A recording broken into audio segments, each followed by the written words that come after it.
welcome to JCL Tutorials. This is a platform, like we always do, we make social studies simple for you. You always learn and become the best performer out there and also become a very good citizen. Now, talking about being a citizen, I'm glad to bring to you a very interesting lesson, and we are going to run this for a while in a series form, and it's actually one of the topics that the year 1 students have to learn as far as the JHS social studies syllabus is concerned, as given by the GES, or the Ghana Education Service. Alright, this topic is citizenship and human rights. So I've broken it into two parts. I'll begin with the citizenship aspect, where we talk about the meaning of citizenship, the ways of acquiring citizenship, especially in Ghana, and then we'll focus on how you can become a very good citizen, or your qualities or characteristics as a good citizen. Alright, so the other part, we'll look at it when we continue with this series, and that will be on human rights. We focus on human rights. But hey, let's look at what we have today as our objective. So quickly, by the end of this lesson, this is what we have to know, or you have to know. So I believe you have your pens and jotters ready. So you should be able to explain the term citizenship, and then you also define or tell who a citizen is. Then you go further to state at least, okay, that means you should have this as your minimum number, at least 4 ways of acquiring citizenship in Ghana. Okay, so this is one of the objectives. Then we also look at qualities of a good citizen, at least 4. I always advise students to get 4 and master them. If you're able to master about 5 or 6, you're on the safer side. In the exams, if you are being asked to explain 4, you can select and then get your answer, so you will not be stranded in the examination hall. Okay, all right, so we now know our objectives. Let's quickly take the first aspect of the lesson. We look at the meaning of citizenship. So this can form the definition. So you always have a definition, and then you can always add something to explain it further to get a mark of 3 or 4. So citizenship is a key term over here.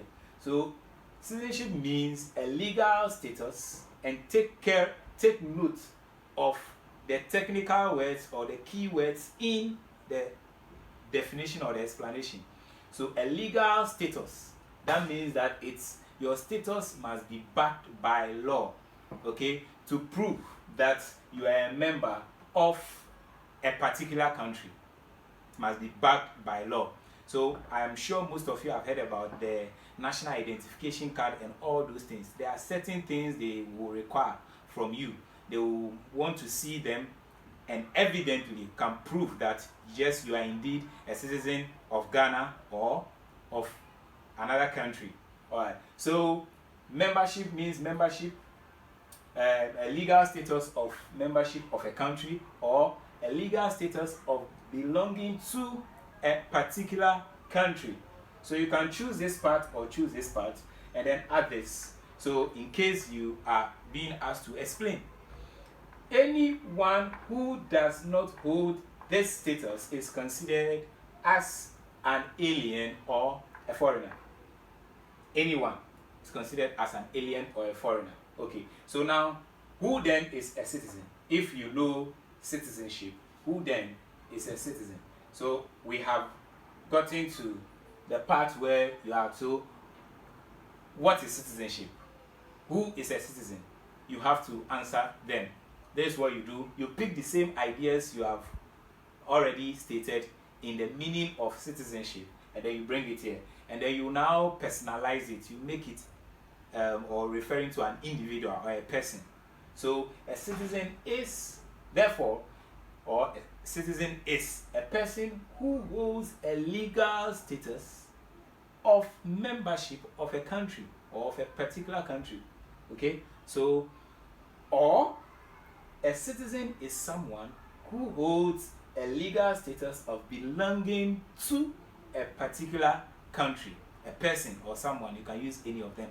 All right, so these are key definitions that you should grab, and then always remember to include the technical words or the keywords. There is no need underlying those keywords when you are presenting them as answers in your exams.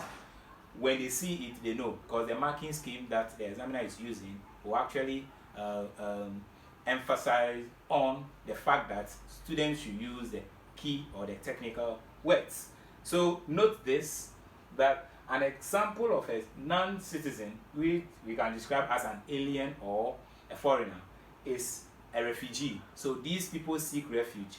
So they have had an attack or a problem in their country.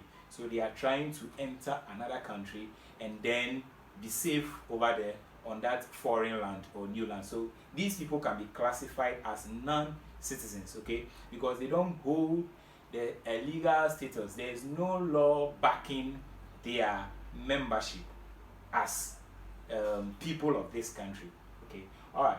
So now we have gotten into the meaning and some definitions. Let's look at how do you become? How do you become? So we will generalize it and then narrow it down to Ghana, okay? So we're actually focusing on what our constitution says. Everything is written in our constitution. So when you take our constitution, the chapter 3, everything about citizenship, you can get it over there. So chapter 3 from article 6, 7, 8, 9, 10, okay? And then 11, 12, that way you can still get information on citizenship. Every information is there. Those articles actually explain and outline everything. So Ghana, we accept citizenship by birth. It is the natural way and the best or the most common. It is the most common, or should I say the commonest? The commonest. All right. So let me say commonest. All right. So citizenship by birth, it can be broken down to the second part, but I decided to separate them because this one is when you are born within the country. So I want you to take note of these. So you write them down, put them together, and form simple explanations for these points, because you will be asked to explain them in the exams, not just to write them like this. If you are being asked to state or list them, you can just write them this way. But these are phrases or clauses or whatever, but you need to explain them or understand them. How do you acquire citizenship by birth? So a child or anyone born in this country, okay, so born in Ghana, by the coming into force of the 1992 constitution or the constitution we are using, then that child will be declared or be regarded or automatically, I like using the automatically, or this one is the natural and the commonest, automatically be a citizen of Ghana. Okay, so you just have to make sure you have your birth certificate, because you'll probably be born in a hospital, or you go for your mom will take you to the hospital for postnatal care or whatever, and there are going to be documents and questions will be asked on when you were born and your place of birth and all those things. So they get all these informations to prove that yes, indeed, you're born in Ghana and by extension by Ghanaian parents. Okay, so that is a citizenship by birth. Now let's get citizenship by descent. Descent. It gives you an idea that is gotten from the word descendants. Citizenship by descent.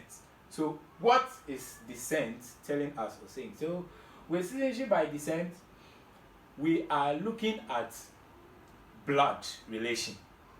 Take note. So blood relation has to do with blood relation, or a relative, a kinsman, a family member, if you want it in that simple way, a family member. So this one necessarily or does not necessarily mean that you have to be born in Ghana or in this country. So any child born outside Ghana or this particular country and can trace any of his or her blood relation, okay, to this place, then that child will be classified as a citizen of Ghana. So you have that legal backing. So for example, so you have someone born in China, but the person could trace a relative or a blood, your parents, your grandmother, your father traveled here, and maybe you can't actually identify. If they are able to trace any relative there, then they can declare that you are indeed a citizen of this particular country, of Ghana. So that's the descent or the blood relation. The blood relation. Okay. So let's look at adoption. So we have people going to adopt children because they would want to have other children in addition to what they have, or they will want to have children when they don't have, okay, and they can take care of people or people's children, or some will also want to help, so they go in. There are so many factors that can lead to that, but this has to be done in a very lawful manner, and before you can be declared as a citizen of Ghana. The child that is to be adopted should be below the ages of 17. Okay, below ages of so we start from 1 to 16. So within that range, that child can be considered as a citizen of Ghana, if that child is adopted by Ghanaian parents. The child below the ages of 17 or 16 and below. So below 17, 16 and below. So you take note of that. They can try to twist these expressions and you get confused. Okay, so 16 and below or below is the same as below 17. Okay, below 17. So you shouldn't be so 17 and above, no. So that child should fall within that age group. Then if that child is adopted by Ghanaian parents, he or she will be automatically classified as or regarded as a citizen of Ghana. Okay, so that is it. So when you are talking about adoption, don't forget the age group. Include it in your explanation. Take note that it must be by Ghanaian parents. If it happens elsewhere, if other countries' constitutions allow this, then probably you should check the age group as well. Then that can also be done in that particular country. But here in Ghana, we have that as our age group or limit. Let's look at naturalization. So this comes in the form of registration. Okay, so the person has to go to the law court. If someone wants to naturalize, okay, you want to naturalize in another country, then it means that you are saying you are no more a citizen of your former country. So you have to what? Renounce your new citizenship and then denounce the previous one. Okay, so you say you are no more this and you are hereby this a citizen of this particular country, and then you swear an oath or an affidavit, have a legal backing document backing that you are now a citizen of Ghana. Now there is a bit of condition attached to this particular one. You don't just move from UK or move from Japan, move from Russia and come to Ghana and said go to work to any judicial service or court and then you want to naturalize. No. So you might have stayed in this country. Take note of the conditions because you are going to include them in the explanation. So the person who is about to naturalize might have stayed in this country or that the country that is going to naturalize in for at least 20 years. At least 20 years. You see? Because you know why it has to be 20 years. With that one, you have lived with a lot of people in that vicinity or locality. So they know you. So they can even testify that you have been of good character or social standing. Do you get it now? Yes. So that is why we need that number of years of stay in this particular country. So they can observe you and say, people can even say that you don't have a criminal record, you have been a good member in that society. Okay, so with 20 years, yes. And then also another condition is that's why we are looking at the 20 years. Another condition is also you should be able to speak at least one of the local languages, one or two of the local languages. Get them. If you can't speak there, it means you have not stayed here for that period. People can even study languages within a year, local language. They can even speak even better than those who are the natives, those who are staying there. Yeah, so it's possible. The person can learn a lot of local languages of that place. Then you can qualify to apply and then register. So you go through the processes. When you get to the law court, they will show you what to do. You get the forms and then you do that. There's another part of registration that also deals with marriage. Okay, so if someone moves from a country, especially a man from Togo comes to Ghana to marry a Ghanaian lady, okay, so you can get that registration. That when you read article chapter 3, article 7, okay, the clause 1 over there, you get what the constitution or Ghana's constitution say about citizenship by registration or by marriage. Then you get all those information over there. But the simple thing is that you still have to apply. Okay, now applying means that marriage has been registered, so your spouse can actually tell the court that you are his husband or her husband. Okay, so talking about the man moving from his own country to come and register the marriage here. So when that is done, you fulfill all the requirements, and then you can go through and register. Then you become a citizen of Ghana. But most of the times you will not lose your former citizenship, okay? Because it was by virtue of the marriage or through the marriage that you became a citizen of Ghana. So at a point, the constitution allows dual citizenship, okay? It allows dual citizenship. So when you come down to article 9 thereabout, you get information on dual citizenship. So article 8, article 9. So 8 is actually on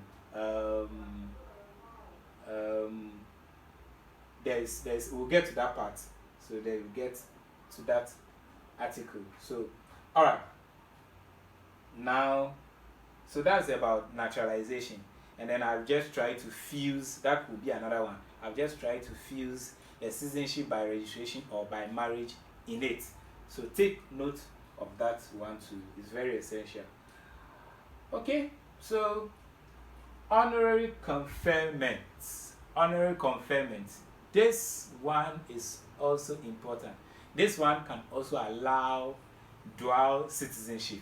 Okay, so around that article, the 8 and the 9, you get a point where Parliament is actually trying to confer citizenship on someone, and this person must be someone who has contributed greatly to our development.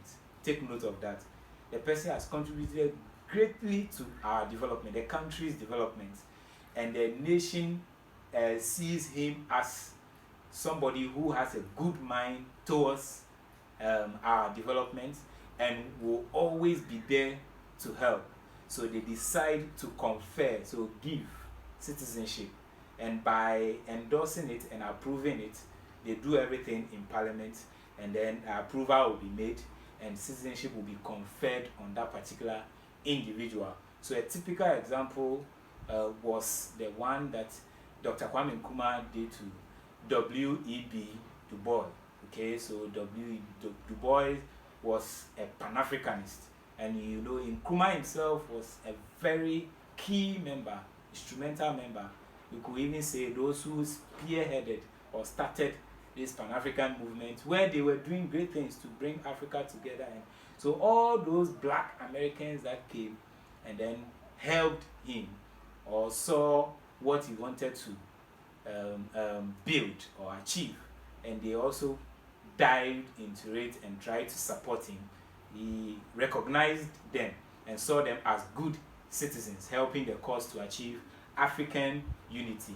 So he did that to that particular man. If you read most of our textbooks, you get the name over there. You can research over him. He's a black American. He was a black American and tried to support the president or the first president of our first republic, Dr. Kwame Nkrumah. So they conferred citizenship on him. So this can be done, and it must be approved by Parliament or the legislature.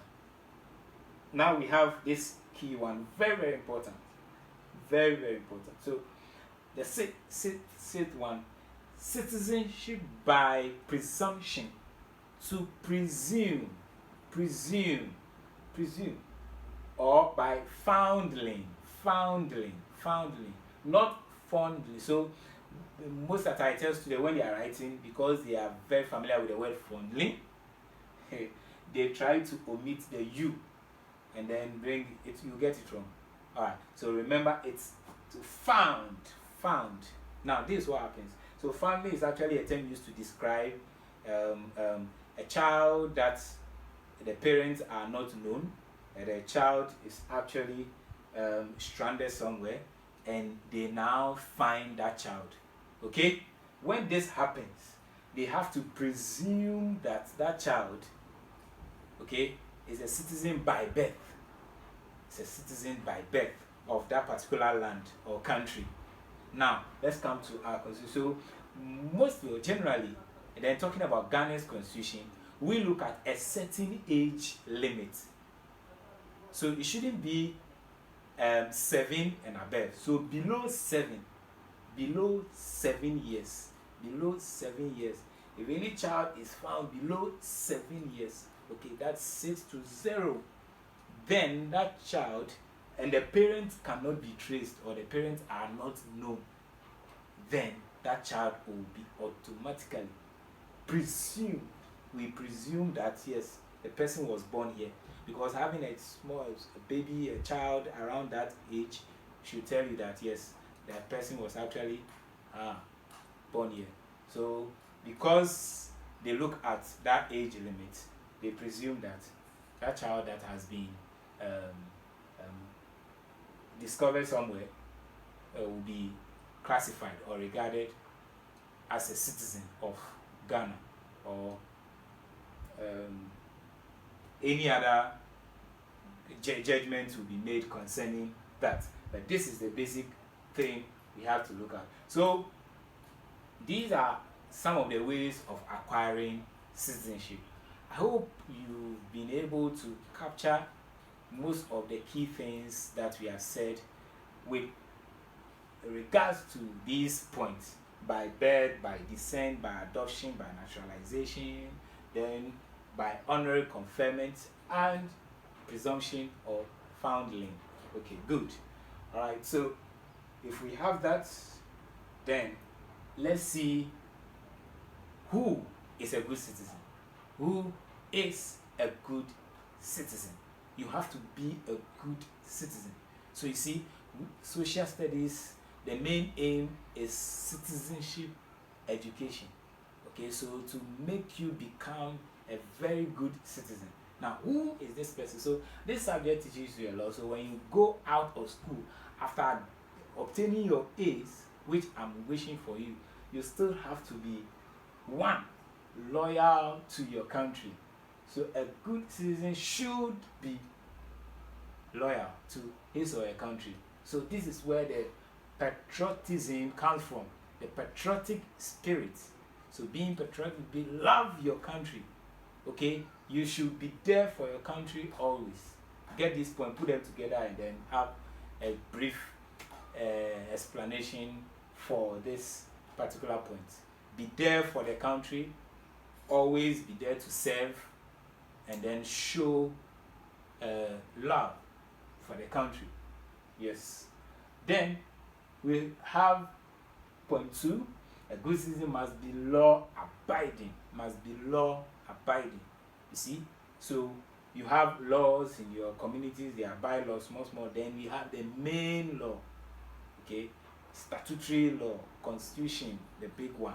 Everything that is it, go by it. Go by it. Okay? So you abide, be law abiding. In your communities, there are places where you shouldn't dump refuse. You shouldn't dump or urinate, do all kind of things, defecate openly. Places are there because it's going to lead to so many sicknesses in the community. What do? You just follow. Do what is right. That is it. Be law abiding. Be law abiding. Start from the home. Your parent taught you how you pick everything from the house. That discipline, you take it to the community, to your school, your church place, then you become a very responsible and law-abiding person in your workplace when you grow up. Yes, so this is what we require, or we want to see, a character of a good citizen.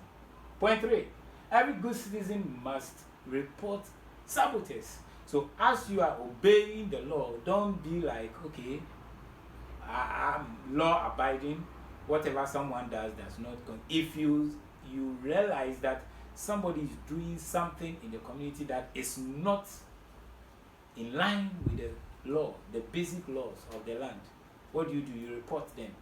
You discover that there is a hideout that smokers or robbers have created in your locality.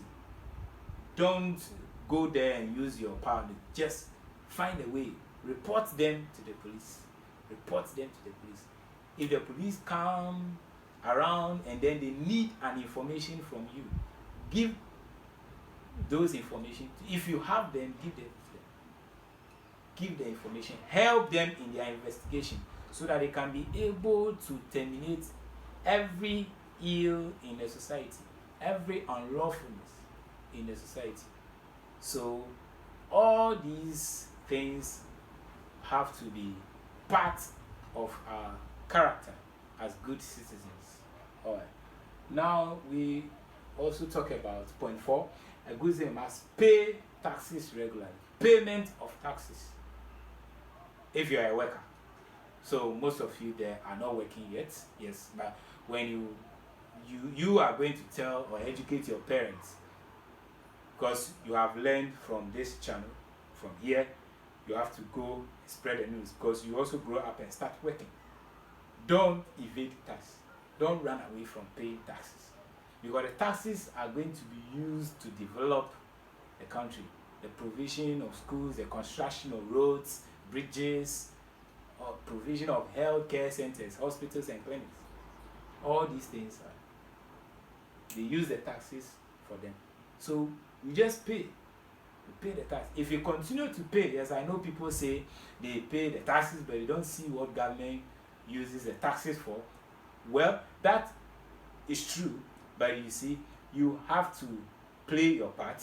And as we are teaching all this, if you have 10 people in your community being law abiding and then paying their taxes, before you know, the community will be transforming from negative to positive in terms of how they behave, and things will get better. Things will get better. All right. Now we look at point 5. A good citizen must protect state property. State property, very, very essential. Very, very essential. So state properties, we can have them. Even the schools we have around, the government schools, people go there in the night after the students have closed to go and defecate in the classroom. These characters, these behaviors must stop. We should protect them. How about traffic lights, street lights? Do we throw stones at them to destroy them because they are broken, they've gotten rusted? All these things. We have thieves climbing electric poles and stealing cables that have been insulated. All these ones are ways of destroying state property. Yes. So all these things, when we wash, we are not supposed to pour the soapy water on the tarred road. They can gradually wear the gravels off and the coal off, and then create potholes on our roads. We should have where to pour the gutters are there. Let's pour the water there. We should protect state property. This is one of the ways. Okay. Every good citizen must take part in sanitation exercises. Very important. Very, very important. Sanitation exercises. So talking about communal labor, cleanup exercises, all these things, desilting our gutters, all these things. A good citizen must take part in these exercises. Don't lock yourself in your rooms. Then you tell people that you are not around. Right, so there are so many characteristics or qualities of a good citizen you can add to. These points we've already stated. You can add more, talking about the citizen being loyal or patriotic. You can have so many points that there are certain things you do, your conscience will tell you that you are doing the right thing or the wrong thing. Okay, we are not just learning all these things to pass our exams and then still become a burden or in our society, okay, on people, on institutions in our society. We have to make our institutions work and promote Ghana or the development of Ghana. So everything is stated or written in our constitution. So when you take the revised version, the one meant for the students, you can read it and understand it clearly. Get that book, or the yellow one that has if you can only understand what is there, get that one. You find out that the chapter 3 is dedicated to everything on citizenship. So these are the articles. So we have Article 6, Citizenship of Ghana, the general ones, by birth, by descent, all those ones are there. Then you have persons entitled to be registered as citizens. So this is where you come across those who can naturalize, and then those who can also register their marriage, and then by virtue of that, or through that, or courtesy of that, they can also become a citizen of Ghana. Then you move to the dual citizenship. Article 8 talks or elaborates on that and what you should do. Alright. Then Article 9, we have citizenship laws by Parliament. So here Parliament will approve and then confer citizenship on someone who they think is qualified. And though you remember we talked about the honorary conferment. So that is where you find that one too. Then you get a few interpretations here, still in that constitution. Article 10 will do that for you. So these are some of the articles that actually, or legal outlines or statements that back people and they can claim to be citizens of this particular land or country. Why are we learning these things? You should know your stand, your status, and you should know that as a citizen, if it is by birth, you stand a chance to enjoy a lot of rights. For instance, foreigners who have come to naturalize can't actually be MPs or members of parliament or presidents. So according to our constitution, someone who wants to be a president should be a citizen by birth. Okay, so you know all these things. You know that you, the citizen or the native of the land, stand a chance of enjoying so many rights over someone who is an alien or a foreigner. Okay, so this is where we are going to bring the curtains down on today's lesson. Any question you have, as I always say, post them there in the comments box or section. If you are watching this for the first time, you have not subscribed, do that. Subscribe, touch the bell down there, and then get notifications anytime there is a new lesson uploaded on this channel. It is always a delight to be here with you and making social studies simple here on JCL Tutorials. But for now, I know interesting lessons will be coming your way. I will leave you to go through your jotters, your notes, and then continue studying. Take good care of yourself. I'll see you another time. Thanks for watching, and